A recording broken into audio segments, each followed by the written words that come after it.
Welcome to the AJ Awesome Show, a show about my favorite things. My name is AJ and my special guest for this episode is Billy Corgan. Billy Corgan is best known as the front man for the Smashing Pumpkins. He also is the current owner for the National Wrestling Alliance. I had the honor of interviewing him before the Smashing Pumpkins concert in St. Louis. I hope you like it.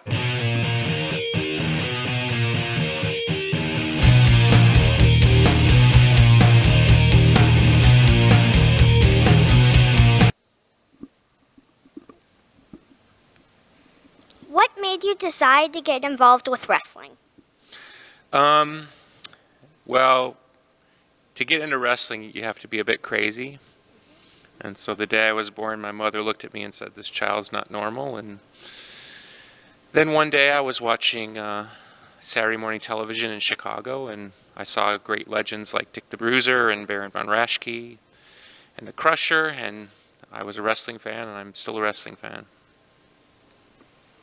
Do you plan for the NWA to keep working with other companies, both here in the USA and around the world? Yeah, I think the future of professional wrestling involves the companies working together. I think it's the best thing for the fans. The fans want to see dream matchups.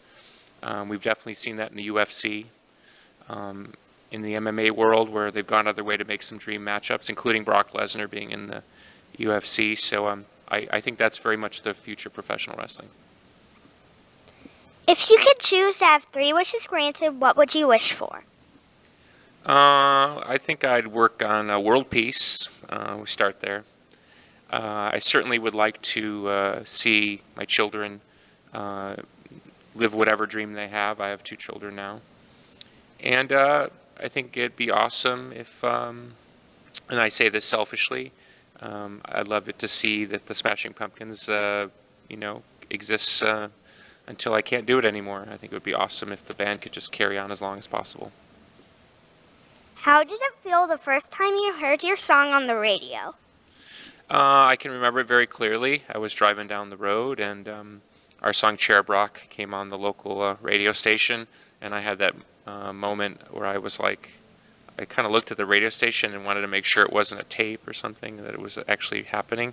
And it was certainly an out-of-body experience. I mean, you dream as a young musician that someday people will hear your music, and you have to fight really hard to get your music heard. So when you're actually on the radio and on MTV and all those types of things, that's your dream is actually coming true. People are hearing what you're doing. What are your plans for the NWA next year? Well, we hope to continue to grow. We just ran our first show, which was a celebration, the NWA's 70th year in Nashville. We're just about to announce a pop-up event, partnering with Crimson and Tried and True Wrestling in Clarksville, Tennessee. And we're going to have a show featured around the Crockett Cup. We're bringing back the Crockett Cup. And we just hopefully start to make the transition into more of a traditional wrestling company where we run shows.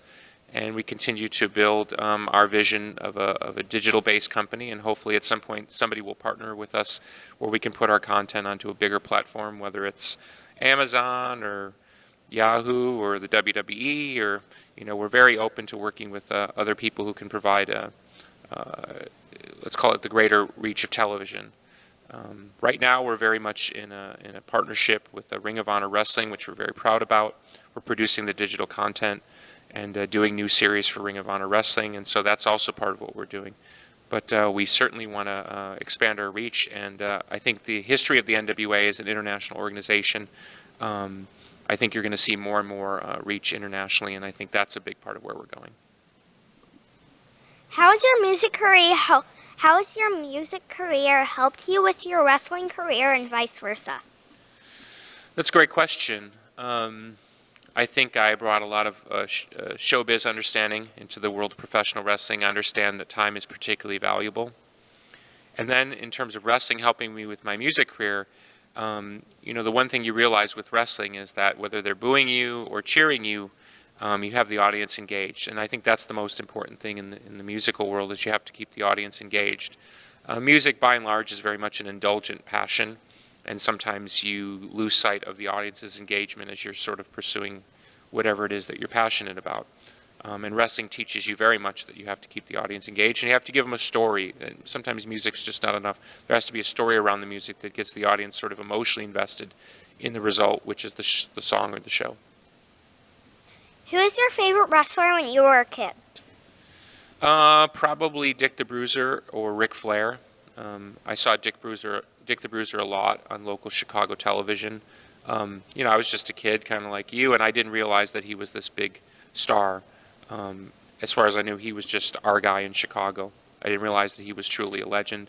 And so I got to see, in many ways, the precursor to a Stone Cold type character before there was a Stone Cold, and I don't think Stone Cold would be offended by the comparison. Two legends, two true Hall of Famers.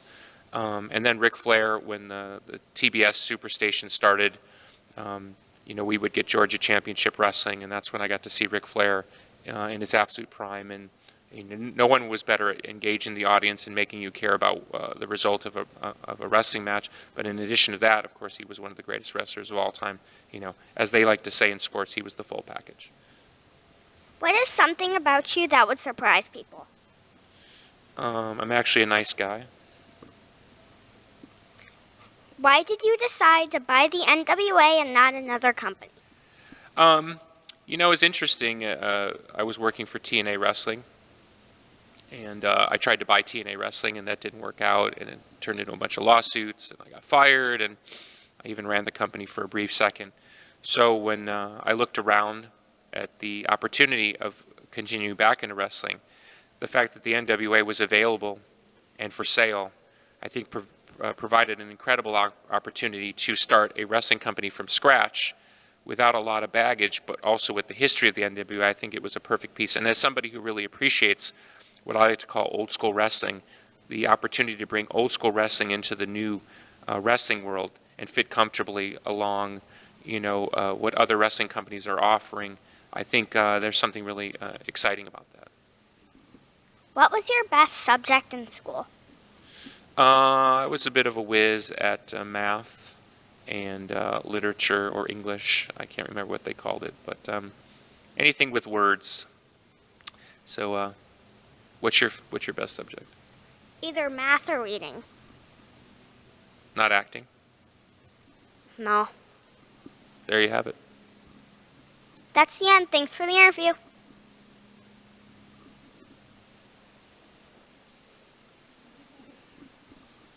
I hope you enjoyed this episode of the AJ Awesome Show.